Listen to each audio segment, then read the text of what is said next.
Why, hello. You might be wondering why I'm making another video again so soon, and the answer is simple. It's because I'm lazy. I don't feel like doing my real life stuff, so instead, I'll grace you all with another video. So this is Rogueblades, and tonight we'll be playing a little bit of Monday Night Combat on my least favorite map, Steel Peel Arena, and of course the Assassin. But this video is a little bit different from the rest because I decided this game that I was going to mix up my style and do something a little bit different, and the result is no kills.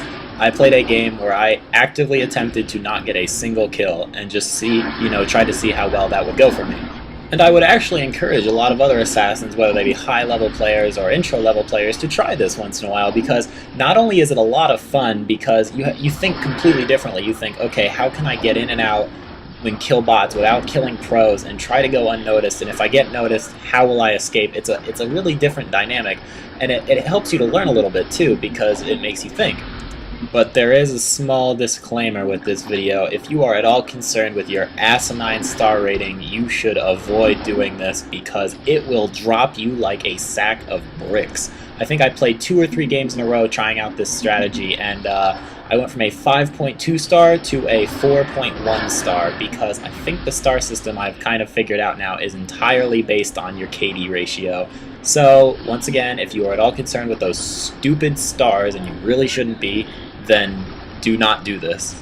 But of course, now I'm on the rails seeing what I can do if I get noticed, so I have to leave, but I'm able to take out some turrets and bots, and it's really fun when you get juiced to run into a base and everyone is like, oh crap, a juiced player, he's coming after me. But then to completely avoid them and to kill turrets and bots, they don't know what the hell's going on, and they probably think I'm terrible, and so does everyone on my team. But this was my little experiment, and I really enjoyed it.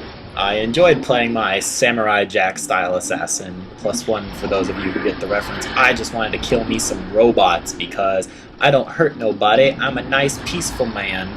Although there was one instance while I was juiced where I very nearly killed a player. I think he was at 1 health, but I didn't break my promise. Oh wait, there it is. See that? Like he ran into like 2 shurikens and he was at 1 health, but I'm still under oath. I got this. No player kills today. But I feel sorry for all you manufactured beings out there, turrets and bots. I am hunting you on this particular day. And in some of the other games I played, it was really funny because some of the players, they got really annoyed and they would chase me to all ends of the earth. They practically ran me back to my spawn a couple of times, and they were not having any of my strategy, but I mean, it was still successful, but oh, they hated it, so might be a fun little way to grief people once in a while. But I made this video partly out of the response that some of the people that think that the role of the assassin is to mainly kill bots, and that's fine with me. I don't have a problem with that. I'm more of a player killer type. That's just kind of something I like to do. It generally makes for more interesting videos for people who like watching that kind of stuff, and it makes for more interesting play because killing bots repeatedly isn't always the most fun. It's fun to mix it up once in a while, but I would not want to do this every single game because I don't think there is as much skill involved, and it certainly is a different skill set, and it's not one that I use frequently. It's more about knowing how to kill what you've come in to kill, and then avoiding players, avoiding instances of taking damage, and then knowing how to get out. And that being said, Steel Peel makes for an interesting challenge because one of the bot lanes is incredibly easy to assault, that's the far bot lane, and the other bot lane is usually incredibly difficult to assault because there is almost always turrets up, there's almost always players in that corridor. That is generally the main corridor that all attacks come from. So you've got your work cut out for you half the time.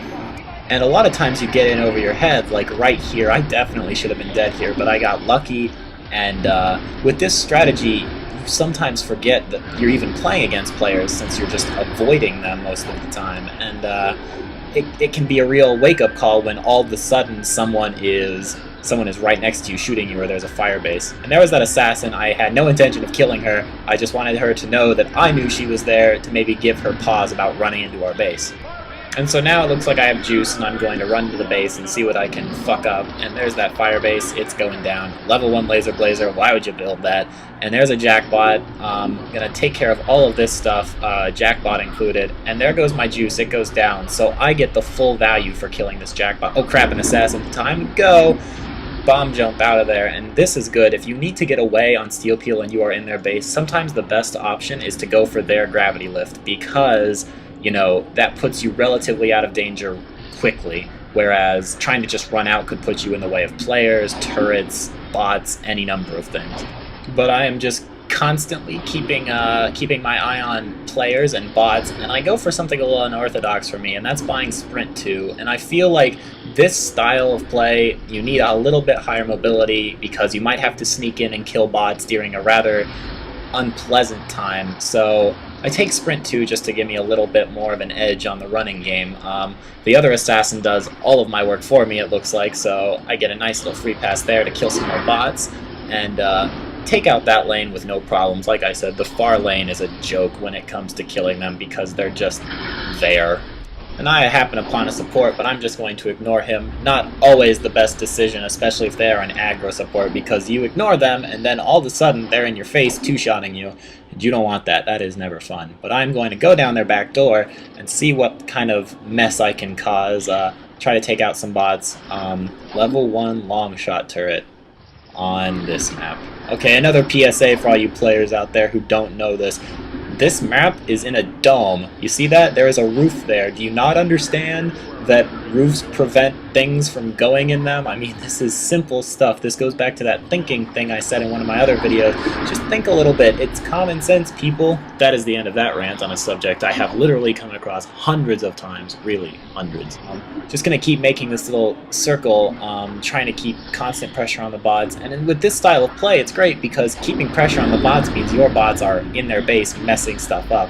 So now I notice their ball is down, and I tried to bomb jump up to the rail to do some money ball damage, but I miss. So I hit it a little and then run away. Better safe than sorry, and I feel like streaking. Oh wait, that wasn't the best idea. See how I had like 80% juice and then I bought juice. That was probably a heat of the moment buy, and I wasn't really aware of just how much juice I had. Always be constant of your juice bar. Don't make a mistake like that because that was a rather costly mistake. 1 or 2 waves of bots would have filled it up. But anyway, back to what I was saying. I feel like streaking with this style is even more important than with players because you're not gaining the player money, and I mean, when you get grapples as assassins, that's valuable. That's a lot of extra money. So you want to keep your streak alive by not dying.